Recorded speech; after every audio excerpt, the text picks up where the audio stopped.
Primeira carta de Paulo a Timóteo, capítulo 1. Eu, Paulo, sou apóstolo em missão especial por Cristo, nossa viva esperança.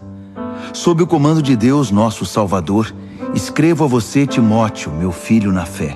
Desejo tudo de bom para você da parte do nosso Deus e de Cristo. A caminho da província da Macedônia, aconselhei você a permanecer em Éfeso. Pois bem, não mudei de ideia. Fique firme no comando, de modo que o ensino continue a ser ministrado. Ao que parece, alguns que ensinam aí estão introduzindo lendas e relatos genealógicos fantasiosos inúteis, em vez de conduzir o povo ao equilíbrio e aprofundá-los na fé e na obediência. A essência de tudo que enfatizamos é simplesmente o amor. Amor não contaminado por interesse próprio e fé corrompida, ou seja, uma vida aberta para Deus. Os que se distanciam da essência logo se perdem num labirinto de futilidades. Eles se apresentam como especialistas em assuntos religiosos, mas a despeito de toda a eloquência, não sabem o que estão falando. É verdade que a orientação moral e o conselho são necessários, mas vale lembrar: como dizer e a quem dizer são tão importantes quanto o que dizer. É óbvio que o código da lei não é dirigido a pessoas responsáveis, mas aos irresponsáveis que desafiam a autoridade e não pensam no que é certo a respeito de Deus, da vida, do sexo, da verdade e assim por diante. Eles desdenham da mensagem que o grande Deus me incumbiu de transmitir. Sou grato a Jesus Cristo, que me julgou capaz de cumprir esta tarefa, mesmo que eu não merecesse confiança.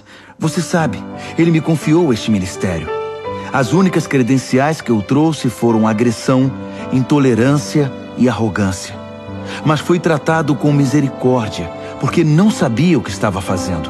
Não sabia contra quem lutava. A graça, misturada com a fé e o amor, foi derramada sobre mim e dentro de mim. E tudo por causa de Jesus. Aqui está uma palavra que você pode levar no coração e confiar nela. Jesus Cristo veio ao mundo para salvar os pecadores. Eu sou a prova, o pecador público número 1, de alguém que jamais conseguiria nada, a não ser por pura misericórdia. E agora ele me apresenta como prova de sua paciência sem fim aos que confiam nele para sempre. Profunda honra e esplendorosa glória ao Rei de todos os tempos, Deus único, imortal, invisível, sempre e sempre. Amém. Estou passando essa tarefa a você, meu filho Timóteo. A palavra profética dirigida a você nos preparou para isso. Todas aquelas orações serão atendidas para que você faça um bom trabalho e seja destemido em sua luta e apegado à fé. Afinal, estamos numa guerra. Alguns, você sabe, por relaxar na firmeza e por pensar que qualquer coisa é válida, fizeram da vida de fé uma bagunça. Himeneu e Alexandre estão entre eles. Eu os entreguei a Satanás para que aprendam a não blasfemar. 1 Timóteo, capítulo 2. A primeira coisa que quero que você faça é orar. Ore como souber por todos os que você conhece. Ore especialmente pelos líderes e seus governos, para que governem bem, de modo que estejamos tranquilos quanto à nossa vida simples, em contemplação humilde. É assim que o Deus Salvador quer que vivamos. Ele quer que não somente nós, mas todos sejam salvos e conheçam a verdade que nós aprendemos. Que existe um Deus, apenas um, e um sacerdote mediador entre Deus e nós, Jesus, que se ofereceu em resgate por todos os prisioneiros do pecado para libertá-los. Pouco a pouco as notícias vão se espalhando, e esta tem sido minha única tarefa: levar essas notícias aos que nunca ouviram nada a respeito de Deus e explicar como a mensagem opera, pela fé simples e pela verdade singela. Considerando que a oração está na base de tudo isso, o que mais quero é que os homens orem, em vez de ficar brigando como inimigos, e levantem mãos santas para Deus. Quero também que as mulheres tenham sua participação, portando-se com humildade na presença de Deus, sem obsessão por ficar se enfeitando na frente do espelho ou correndo atrás da última moda, mas fazendo um belo trabalho para Deus, tornando-se belas dessa maneira. Não permito que as mulheres assumam o comando e digam aos homens o que fazer. Elas devem ficar quietas e obedientes, como os demais. Adão foi feito primeiro, depois Eva. A mulher foi enganada primeiro. Foi a pioneira no pecado. E Adão imediatamente depois. Mas o ato de dar à luz trouxe salvação, invertendo a situação de Eva. No entanto, a salvação vem apenas para os que perseveram na fé, no amor e na santidade. E isso os torna maduros. Tenha certeza disso. 1 a Timóteo, capítulo 3. Se alguém deseja ser líder na igreja, ótimo, mas há algumas condições. Deve ser alguém de boa reputação, fiel à esposa, de fácil relacionamento e hospitaleiro. Deve entender do que fala, não ser muito chegado em vinho e não ser controlador, mas gentil. Não deve ser sensível demais a críticas, nem movido pela ganância. Deve administrar bem seus negócios, ser atencioso para com os filhos e respeitado por eles. Pois se alguém não é capaz de lidar com os próprios negócios, como poderá cuidar da igreja de Deus? Não deve ser novato na fé, para que a posição não suba a cabeça, e assim não caia na armadilha do diabo. O mesmo vale para os que querem servir em outras funções na igreja. Cristãos sérios, sem falsidade e não muito chegados em vinho, e que não estejam no ministério pensando em ganho pessoal. Devem ter respeito pelo mistério da fé, não usando a posição em proveito próprio. Eles devem ser testados. Se mostrarem que são capazes, que assumam sua função. Nenhuma exceção deve ser feita às mulheres. Para elas, as mesmas qualificações, sérias e confiáveis. Não devem ser faladeiras, nem muito chegadas em vinho. Quem serve na igreja deve ter compromisso com o cônjuge, ser atencioso com os filhos e cuidadoso nos negócios. Os que cumprem devidamente o papel de servo serão respeitados. Um crédito verdadeiro para a fé em Jesus. Espero visitá-lo em breve, mas caso eu me atrase, escreva esta carta para que você saiba como devem ser as coisas na casa do Senhor, a Igreja Viva de Deus, defensora da verdade. A vida cristã é um grande mistério, muito além do nosso entendimento, mas algumas coisas são bem claras. Esteve entre nós em corpo humano, foi justificado pelo Espírito, foi visto por anjos, foi proclamado entre todos os povos, crido em todo o mundo, recebido na glória celestial. 1 a Timóteo, capítulo 4. O Espírito deixa claro que à medida que o tempo passa, alguns desistirão da fé para seguir ilusões demoníacas ensinadas por profissionais da mentira. Esses impostores mentem tão bem e há tanto tempo que perderam toda a noção de verdade. Eles vão proibir o casamento, vão dizer que não se pode comer este ou aquele alimento, comida perfeitamente boa que Deus criou para ser ingerida com alegria e ação de graças pelos que conhecem a verdade. Tudo que Deus criou é bom e deve ser recebido com gratidão. Nada deve ser rejeitado ou jogado fora. A palavra de Deus e nossas orações tornam santo tudo que faz parte da criação. Você foi criado na mensagem da fé e se orienta por ensinos saudáveis. Agora passe adiante este conselho aos seguidores de Jesus e você será um bom servo dele. Afaste-se de histórias tolas que se disfarçam de religião. Exercite-se diariamente em Deus. Por favor, nada de flacidez espiritual. Exercitar-se numa academia é útil, mas a vida disciplinada em Deus é mais proveitosa e deixa você em forma hoje e para sempre. Pode acreditar. Guarde isso no coração. É por isso que nos lançamos de corpo e alma nesta aventura. Confiamos no Deus vivo, Salvador de todos os homens e mulheres, especialmente dos que creem. Transmita estas palavras, ensine todas essas coisas e não permita que ninguém o despreze pelo fato de você ser jovem. Ensine os cristãos com a vida, pela palavra, pelo procedimento, pelo amor, pela fé, pela integridade. Continue lendo as Escrituras, aconselhando, ensinando.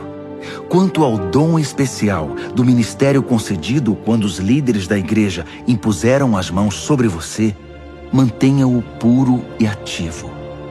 Cultive estas coisas. Mergulhe nelas. Todos perceberão quanto você amadureceu. Fique firme em seu caráter e em seu ensino. Não se desvie. Apenas fique firme. Você e seus ouvintes vão experimentar a salvação. 1 Timóteo, capítulo 5. Não seja grosseiro nem impaciente com o ancião. Trate-o como se fosse seu pai e os jovens como se fossem seus irmãos. Respeite as mulheres idosas como respeitaria sua mãe e as jovens como se fossem suas irmãs. Cuide das viúvas que não têm recursos. Se uma viúva tem parentes que podem cuidar dela, eles devem aprender que a religião começa em casa e que devem retribuir com gratidão pelo que têm recebido. Isso agrada muito a Deus. Você pode considerar viúva legítima aquela que deposita toda a esperança em Deus e ora constantemente pelas necessidades dos outros e pelas necessidades dela. Mas uma viúva que explora as emoções e o bolso dos outros, não há o que fazer com ela. Ensine estas coisas ao povo para que todos saibam como agir em família. Qualquer um que não cuide dos membros necessitados da família está rejeitando a fé. É pior que se recusar a crer. Designe algumas viúvas para o ministério especial de dar assistência. Elas deverão receber em retribuição sustento da igreja. Elas devem ter mais de 60 anos de idade e um único casamento. Devem ter reputação de saber criar os filhos, ajudar as pessoas de fora e os cristãos desanimados, aflitos e problemáticos. Não inclua viúvas jovens nessa lista. Tão logo sejam incluídas na lista, vão querer sair dela, mais dispostas a arrumar outro marido que a servir a Cristo dessa maneira. E ao quebrar sua palavra, corre um risco de ir de mal a pior, desperdiçando seu tempo em conversas fúteis e fofocas. Não. Prefiro que as viúvas jovens sigam a vida, se casem, tenham filhos, administrem o lar e não deem motivos aos seus críticos para acharem nelas alguma falta. Algumas delas já se desviaram seguindo Satanás. Qualquer mulher cristã que tenha viúvas na família é responsável por elas. Elas não devem ser empurradas para a igreja. A igreja já tem trabalho suficiente com as viúvas que precisam de ajuda. Dê um prêmio aos líderes que fazem um bom trabalho, especialmente aos que se esforçam na pregação e no ensino. As Escrituras dizem: não amordace o boi que trabalha, e o trabalhador merece seu salário. Não dê ouvidos a nenhuma reclamação contra um líder que não seja apoiada por 2 ou 3 testemunhas idôneas. Se alguém cair em pecado, chame-o à responsabilidade. Os que estiverem inclinados a fazer o mesmo irão aprender a lição. Deus, Jesus e os anjos me apoiam nessas instruções. Cumpra-as sem parcialidade e sem partidarismo. Não se precipite em indicar alguém para cargos de liderança na igreja. Se alguém estiver envolvido num pecado grave, você não vai querer se tornar cúmplice involuntário, não é? De qualquer maneira, cuide muito bem de você mesmo. Não se importe muito com o que os críticos vão dizer. Siga em frente e beba um pouco de vinho, por exemplo. É bom para a digestão e um bom remédio para o mal que aflige você. Certos pecados são grosseiros e devem ir direto a julgamento. Os pecados de alguns só se manifestam muito tempo depois. O mesmo acontece com as boas obras. Algumas são evidentes, mas nenhuma delas permanece oculta para sempre. 1 Timóteo, capítulo 6. Quem for escravo deve fazer o melhor, respeitando o seu senhor, para que os de fora não falem contra Deus e contra nosso ensino por causa do seu comportamento. Escravos que trabalham para senhores cristãos façam ainda mais. Os senhores deles são também seus irmãos amados. Esses são os assuntos que eu quero que você ensine e pregue. Se algum líder começar a ensinar outra coisa, rejeitando as palavras sólidas do Senhor Jesus e nossa instrução piedosa, diga o que eles são: rios poluídos de ignorância que contaminam tudo com inveja, controvérsia, maledicência e fofocas. De vez em quando há uma epidemia de traição, e a verdade passa a ser apenas uma lembrança remota. Eles pensam que a religião é um meio de conseguir lucro rápido. Uma vida consagrada traz lucro, mas esse lucro é a rica simplicidade de ser você mesmo na presença de Deus. Considerando então que entramos no mundo sem um centavo e que sairemos dele sem nada, se temos pão na mesa e sapatos nos pés, é o bastante. Mas o líder que está apenas atrás de dinheiro se destruirá rapidamente. A cobiça por dinheiro traz problemas, apenas problemas. Depois de entrar por esse caminho, alguns se desviam inteiramente da fé e amargam seu arrependimento pelo resto da vida. Mas você, Timóteo, homem de Deus, fuja de tudo isso.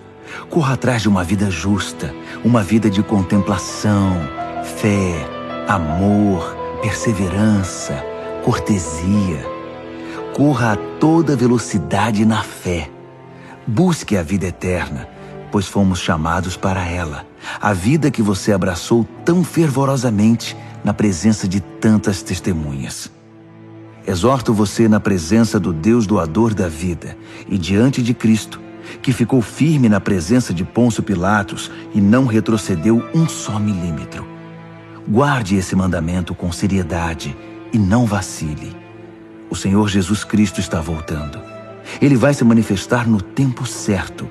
E sua vinda está garantida pelo bendito e incontestável soberano, pelo Supremo Rei, o Altíssimo Deus. Ele é o único que a morte não pode tocar. Sua luz é tão brilhante que ninguém pode chegar perto. Ele nunca foi visto por olhos humanos. Olhos humanos não conseguem percebê-lo. A ele toda a honra e o domínio eterno. Amém. Diga aos ricos na riqueza deste mundo que deixem de lado a empáfia e a obsessão por dinheiro que está aqui hoje e desaparece amanhã.